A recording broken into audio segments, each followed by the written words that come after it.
Bonjour, dans cette vidéo nous allons parler de traitement de texte. Pourquoi traitement de texte? Parce que je vois beaucoup de personnes qui ont des soucis avec ce logiciel tout bête. Ça va être par exemple des problèmes de compatibilité entre les différents fichiers. Vous avez quelqu'un qui vous envoie un texte, une lettre de motivation, un document quelconque, hein. Ça peut être au bureau comme dans la vie personnelle. Quand vous l'ouvrez sur votre traitement de texte à vous, ça vous décale complètement la mise en page, ça devient un vrai bazar, et vous ne savez pas pourquoi. Ou tout simplement, ça vous l'ouvre et vous ne pouvez pas modifier le texte. Donc c'est quand même relativement gênant. J'ai eu le cas il y a peu de temps avec l'un de mes proches. Il y a donc une solution relativement simple et facile pour pallier à tous ces petits soucis. Ça va être aussi par exemple les gens qui ont Microsoft Office 365 installé sur leur ordinateur d'Office, mais qui vous demandent un abonnement payant. Vous n'avez peut-être pas envie de payer un abonnement payant pour un traitement de texte, ce que je conçois complètement. Alors en gros on a 4 logiciels de traitement de texte qui fonctionnent beaucoup. Donc vous avez évidemment Word de Microsoft, celui-là on le présente plus, tout le monde le connaît. Après vous avez deux solutions libres. Vous avez LibreOffice, qui peut être un très très bon outil. Voilà, vous pouvez aller ici, télécharger LibreOffice. Vous téléchargez simplement la dernière version, elle est gratuite, libre de droit. Ça fonctionne très bien. Après, vous avez également OpenOffice, qui fonctionne sur le même principe. Il est totalement gratuit. Voilà, vous allez sur le site, vous faites télécharger Apache OpenOffice. Et après, vous suivez le guide. Vous avez juste à installer la solution et vous aurez tout. Donc la suite, hein, ça comprend forcément le traitement de texte, le tableur, donc l'équivalent d'Excel, l'équivalent de Publisher, et ainsi de suite. Et après, il y a une autre solution que beaucoup de gens, a priori, ne connaissent pas encore. Donc je vous montre tout de suite. Quand vous êtes sur votre page Google, la page de recherche toute bête, hein, vous vérifiez bien en haut à droite ici que vous êtes bien connecté. Si vous ne l'êtes pas, je vous invite à le faire en vous connectant à votre compte Google. Donc dans le cas où vous avez bien une adresse Gmail. Si ce n'est pas le cas, je vous invite à en créer une. C'est rapide et relativement simple. Une fois que vous en êtes là, vous allez juste sur la gauche, sur le petit icône qui représente un carré de 9 petits points. Ça représente les applications Google. Vous cliquez, voilà, ça vous ouvre le panneau des différents outils Google. Je vous suggère de descendre jusqu'à ce petit icône bleu Google Docs et vous cliquez dessus. Voilà, vous êtes sur Google Docs. Alors, à quoi ça sert?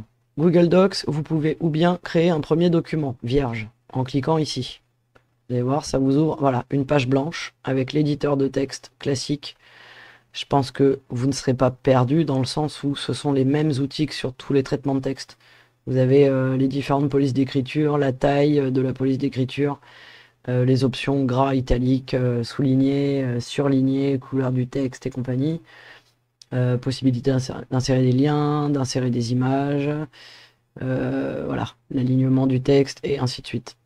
Jusque là vous ne devriez pas être perdu, et si toutefois c'était le cas, n'hésitez pas à me le mettre en commentaire. Si besoin, je n'hésiterai pas à produire une vidéo vraiment axée traitement de texte en lui-même. Donc ça c'est pour ouvrir donc un nouveau document.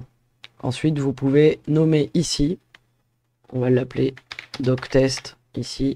Vous faites entrer, voilà, ça s'enregistre, tout simplement. Il n'y a rien besoin de faire d'autre. Une fois fini, vous retournez sur votre accueil, voilà, et vous allez voir que votre document s'est enregistré tout seul.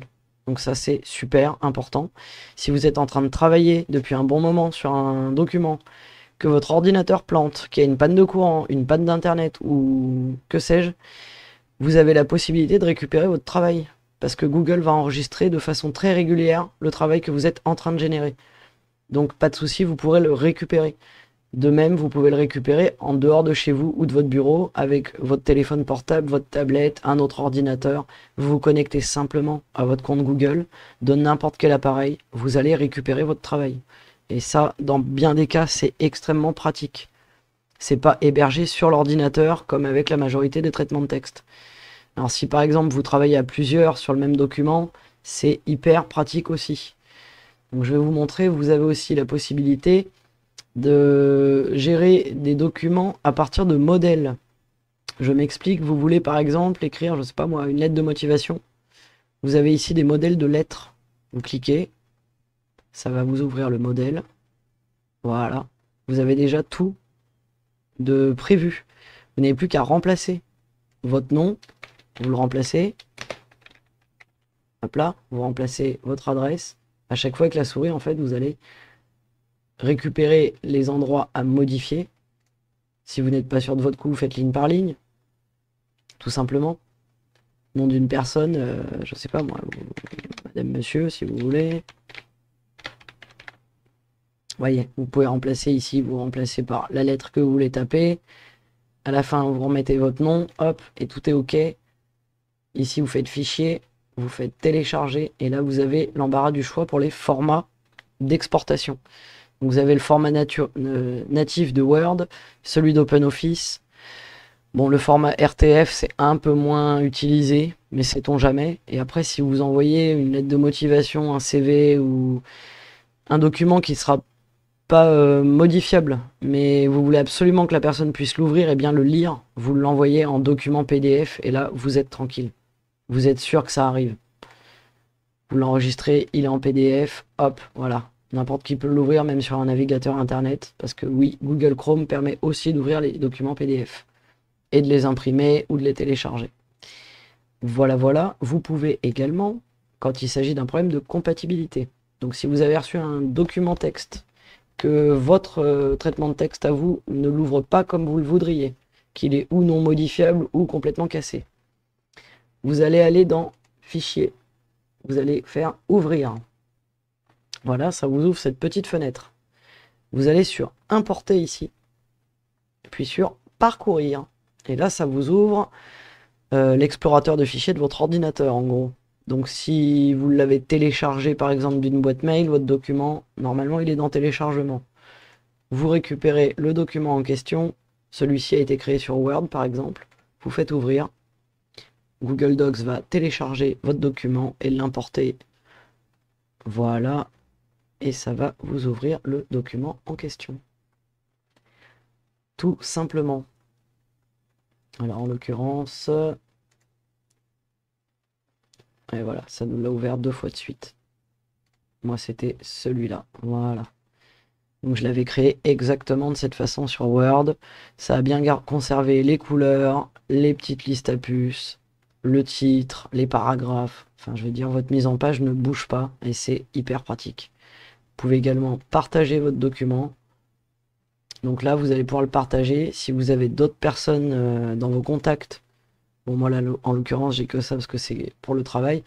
Mais vous mettez ici l'adresse email des gens avec lesquels vous voulez partager ce document. Et vous allez pouvoir sélectionner si la personne peut seulement le lire, seulement le commenter, ou carrément éditer le fichier. Auquel cas, vous pouvez travailler à 2 ou à 10 sur le même fichier. Si chacun a sa rubrique à ajouter, par exemple, c'est super pratique. Ça vous évite de faire 15 envois de mail avec des versions différentes du texte à chaque fois. Là, vous travaillez tous sur la même version. C'est un gain de temps incroyable. Voilà pour la suite Google Docs. Enfin, du moins, Google Docs dans la suite Google Workspace. Si vous avez besoin de quelque info que ce soit, ou si vous avez apprécié et que cette vidéo vous a aidé, n'hésitez pas à me mettre un petit pouce, un petit commentaire, ou à vous abonner. Ça sera toujours un grand plaisir pour moi. Voilà, et pour une prochaine vidéo, n'hésitez pas à me laisser des idées en commentaire également, selon vos besoins. Je vous souhaite une excellente journée et à la prochaine.